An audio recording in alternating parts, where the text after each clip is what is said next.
Hello and welcome to video 11 of the Licensing Education Series by AIC, a partner of American Senior Benefits. Remember, these videos should be used in addition to your study material, not as a replacement. I've simplified the material for these videos to give you an overview of the topics you're going to have to study. If you've already studied your material, that's okay. These videos will still make it easier to retain the information. Please watch each video all the way through once without taking notes, and then go back and take notes. You'll find that you retain more information that way. And if there are any topics that you would like me to do a deeper dive into, please comment and tell me the specific information you want me to go over. Thanks for attending, and let's get started.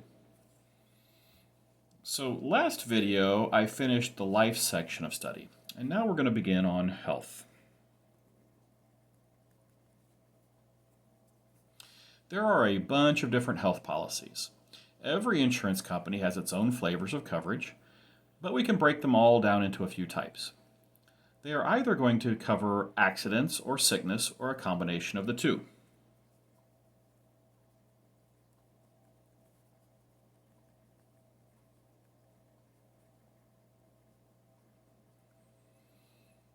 Many have a very specific type of coverage, like dental or accidental death, and others are broader in scope, like HMOs.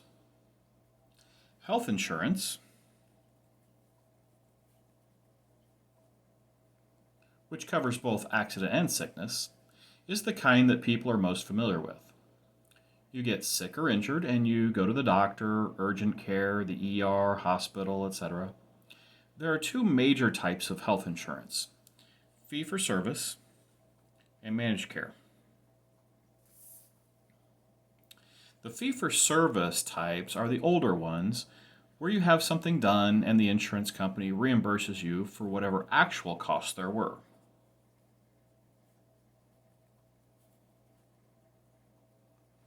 With fee-for-service, you'll see basic medical expense plans. You'll see major med plans,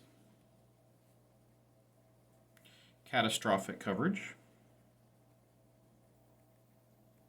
and comprehensive coverage. Sometimes you'll see major med referred to as catastrophic and vice versa, but there actually is a minor distinction in that catastrophic coverage usually does not cover any preventative care. And comprehensive plans combine the basic and the major med into one plan to offer the most coverage.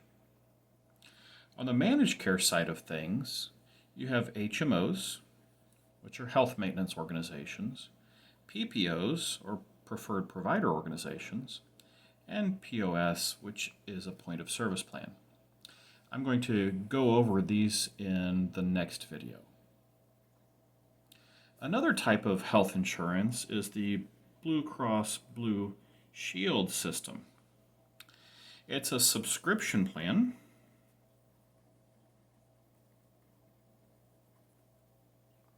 that pays the providers directly instead of being a reimbursement payment system.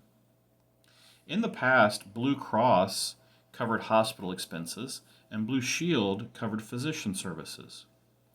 These days, the lines are more blurred. Also, they used to be not-for-profit, but these days some of them are switching to for-profit. Now, the Blues are actually not a company, they're an association.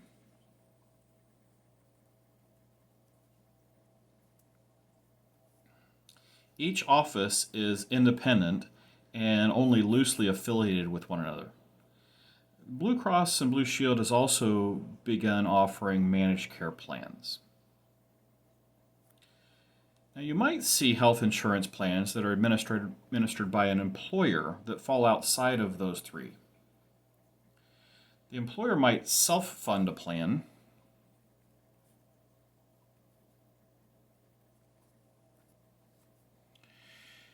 and they'll use some kind of stop-loss contract, which is where the employer pays up to a certain amount, like $5,000, and then an insurance plan kicks in.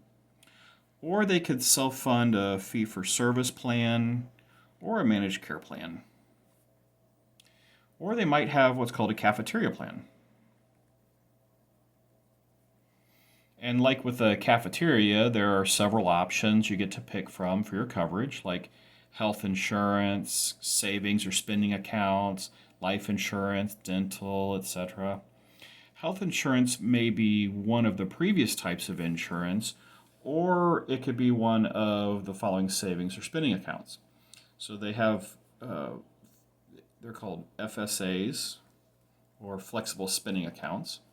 And these are plans that the employee funds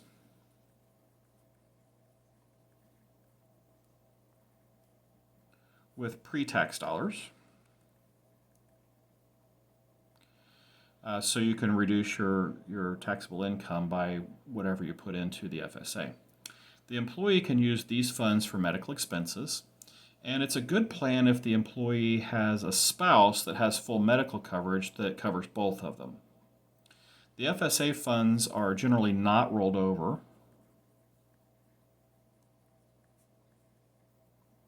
which means every year you need to use it or lose it.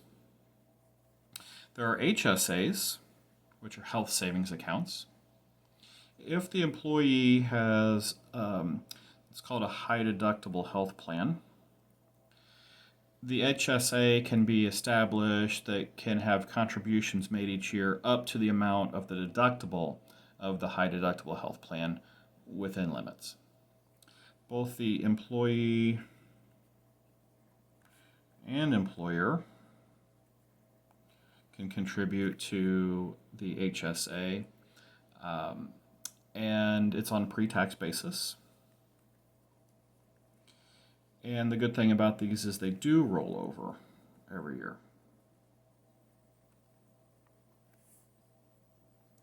There are MSAs, medical savings accounts. These were established for self-employed and small business owners, but they are not available to be established anymore. Now, when we talk about Medicare, you'll see another plan called an MSA that's for people on Medicare. And then you have HRAs. This is a health reimbursement account. These are also for employees with high deductible health plans. But with these, the employer contributes and controls what the money can be spent on.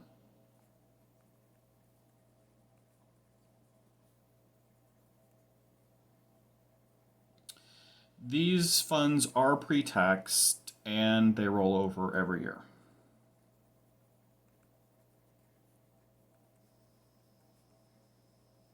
So the main difference between HRA and HSA is with the HRA, the employer controls the money and decides where it's going to be spent. If a small employer wants to provide group insurance to its employees, but doesn't have enough employees to be able to do so because there's usually a minimum number of employees required to start a group health plan, several employees can join what's called a multiple employer trust. Basically, they combine their employees so that collectively they have enough employees to start a group plan. And if they want to do that on a self-funded basis, like with the HSA, they might join what's called a multiple employer welfare trust.